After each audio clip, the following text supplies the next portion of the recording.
mga dapat natin aabangan sa Royal Blood na wag natin papalampasin ang bawat episode ng teleseryeng ito, mga kapuso. Ito nga si Napoy ay gagawin talaga niya lahat para malaman talaga kung sino nga ba talaga pumatay sa kaniyang ama na si Gustavo.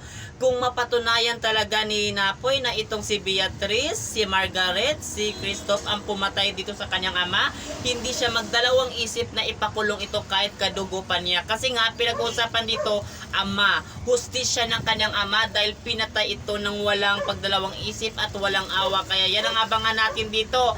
Sino nga ba talaga ang posibleng pumatay dito kay Gustavo? Alam naman natin na itong si Napoy talaga ang binibigyan talaga ng karapatan ni Gustavo na lahat ng kayamanan ni Gustavo ay mapunta sa kanya.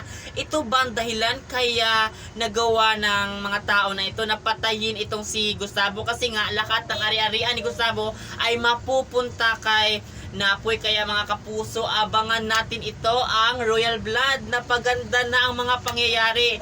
Hindi natin alam kung sino nga ba talaga ang sangkot at kriminal sa pagkamatay ni Gustavo. Kaya yan ang abangan natin dito sa Royal Blood na kinaabangan natin tuwing gabi na wag natin papalampasin, mga kapuso, ang Royal Blood. Thank you sa panonood.